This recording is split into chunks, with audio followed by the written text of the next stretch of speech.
प्रिय विद्यार्थियों, कोविड-19 महामारी के कारण शैक्षिक सत्र 2021-22 में समय से विद्यालयों में पठन-पाठन का कार्य न हो पाने के कारण इलाहाबाद बोर्ड ने संपूर्ण पाठ्यक्रम से 30% पाठ्यक्रम कम किए जाने की अपील की थी, जिसके परिणामस्वरूप 30% कोर्स कम भी हुआ।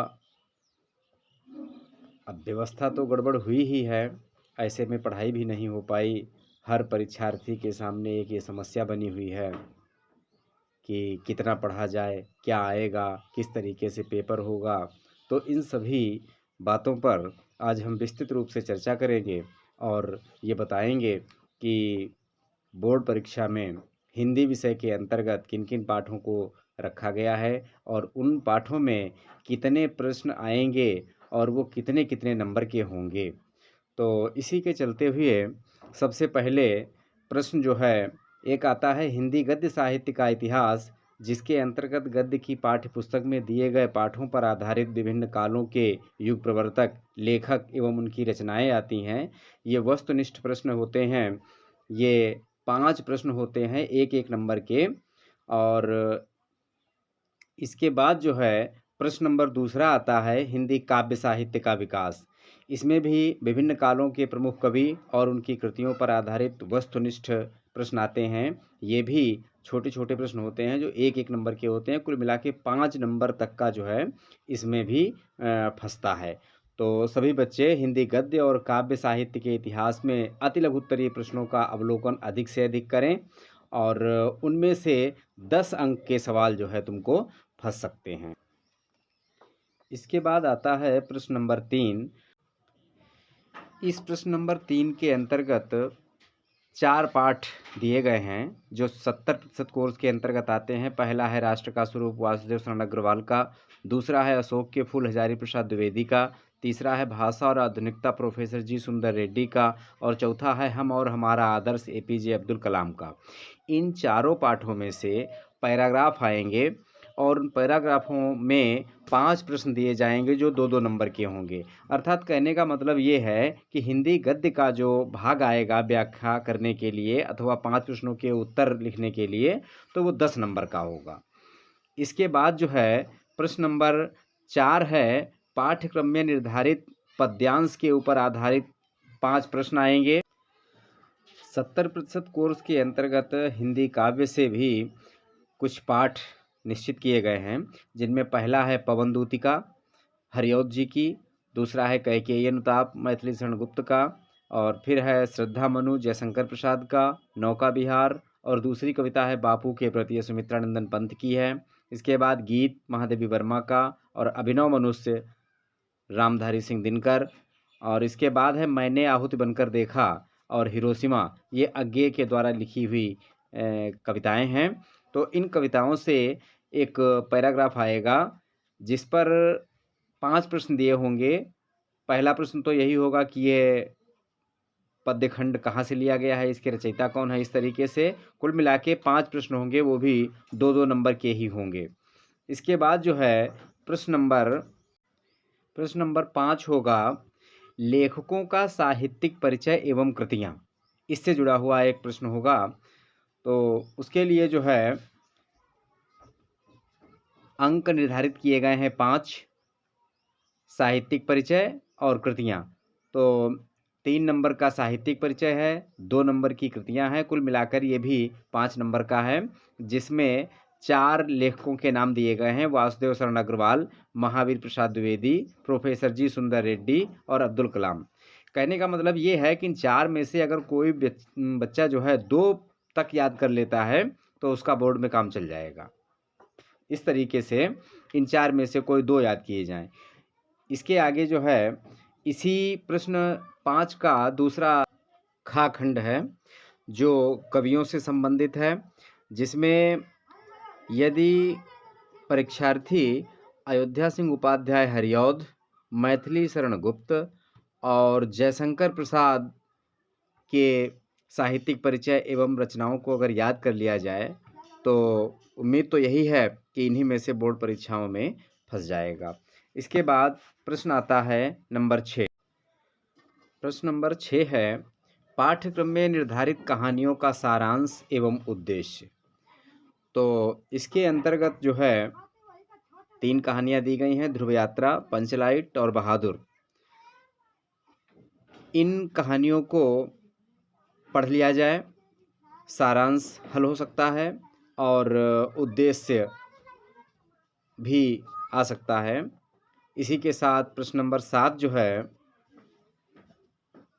बहुत ही अच्छा है। पाठ्यक्रम में निर्धारित खंड काव्य की कथा वस्तु एवं प्रमुख पात्रों का चरित्र चित्रण दीजिए। यह प्रश्न जो है उम्मीदवार जो होता है बच्चा, वो अपने अपने ज़िले के अनुसार जो पुस्तक चलती है उसी से प्रश्नों को हल करेंगे।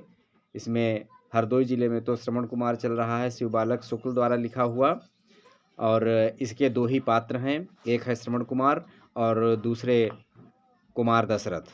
तो कुमार दशरथ और श्रवण कुमार के जीवन परिचय को याद कर लिया जाए, साथ में इनकी कहानी को भी थोड़ा बहुत देख लिया जाए। इसके बाद आता है प्रश्न नंबर 8। 8 प्रश्न नंबर जो है ये खंड खा से संस्कृत भाग से आएगा, जिसमें पाठ्यक्रम में निर्धारित संस्कृत के गद्य एवं पद्य का संदर्भ सहित हिंदी में अनुवाद होगा। ये प्रश्न एक गद्य खंड से आएगा और एक काव्य खंड से आएगा, अर्थात एक श्लोकों से होगा और एक गद्य खंड से होगा।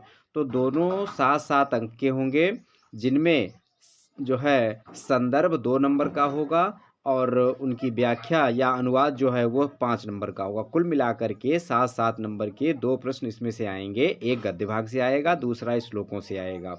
तो इसके लिए पाठ निर्धारित किए गए हैं। पहला है आत्मज्ञा एवं सर्वज्ञ, दूसरा है संस्कृत भाषायाः महत्त्वम, तीसरा है जातक कथा और चौथा है सुभाषित रत्नानि, पांचवा है महामना मालवीय और लास्ट में है पंचशील सिद्धांत। मेरा मानना ये है कि अगर बच्चे को कम से कम पढ़ करके अधिक से अधिक सफलता अर्जित करनी है तो इन समस्त पाठों में से एक तो सुभाषित रत्नानि वेरी इंपॉर्टेंट, और दूसरा है संस्कृत भाषायाः महत्त्वम, और तीसरा है आत्मज्ञा एवं सर्वज्ञ। ये 3 पाठ पढ़ लिए जाएं, आत्मज्ञा एवं सर्वज्ञ, संस्कृत भाषायाः महत्त्वम, ये गद्य के लिए सबसे महत्वपूर्ण है, और साथ ही सुभाषित रत्नानि श्लोकों के लिए सर्वाधिक उपयुक्त है। तो इन 3 पाठों का अध्ययन जो है कम से कम समय में किया जा सकता है और ज़्यादा से ज़्यादा अच्छे अंक प्राप्त किए जा सकते हैं। इसके बाद आता है प्रश्न नंबर 9। इसके अंतर्गत लोकोक्तियाँ एवं मुहावरों के अर्थ एवं वाक्य प्रयोग पूछे जाते हैं। ये 2 नंबर का होता है और इसी के साथ ही प्रश्न आता है 10, जो संधियों से संबंधित है।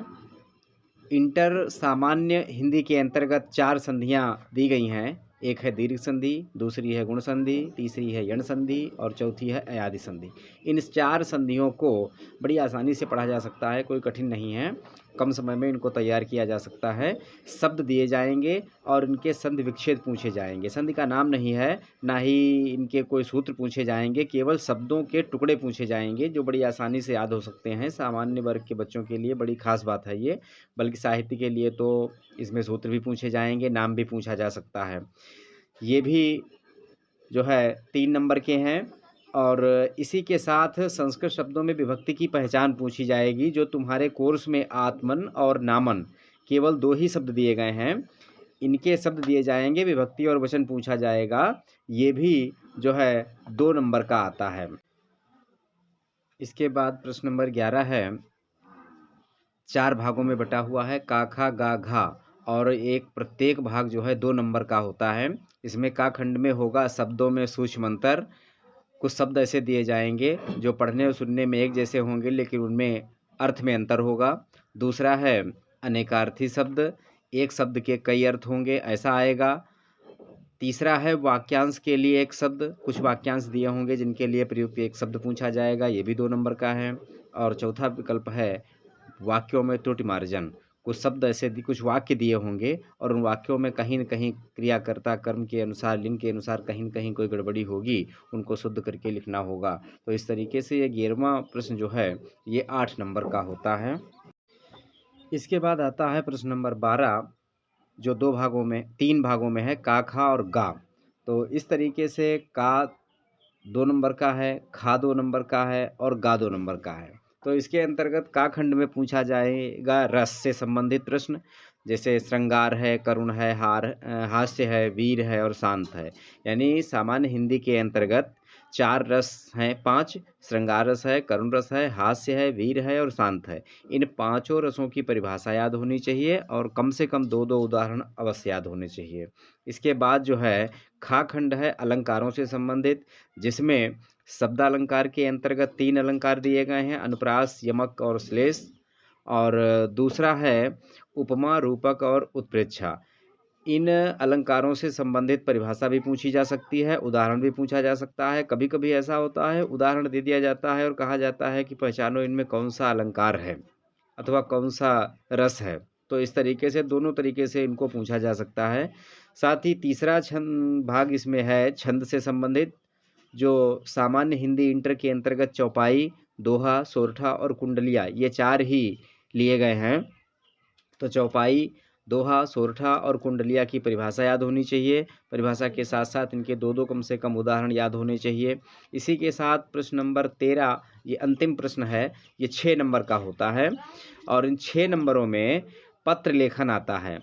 पत्र लेखन प्रत्येक बच्चा कम से कम 2-3 बार पत्रों को देखे अपनी पुस्तक से और उनको कॉपी पर लिखे। विषय पर विशेष ध्यान दिया जाए, क्योंकि प्रश्न में विषय दिया होता है किस विषय पर गाँव की साफ सफाई के लिए अथवा शुल्क माफ़ के लिए अथवा बीमारी के लिए अवकाश हेतु प्रार्थना पत्र। तो विषय देख लिया जाए और उस विषय को ध्यान में रखते हुए पूरी तरीके से पत्र को तैयार किया जाए। आशा करता हूँ ये जो प्रश्न पत्र में क्या-क्या पूछा जाएगा विधिवत सबके समझ में आ गया होगा। और अगर कहीं भी किसी बच्चे को किसी प्रकार की कोई समस्या लग रही हो तो कमेंट बॉक्स में लिख कर के हमसे संपर्क कर सकता है। धन्यवाद।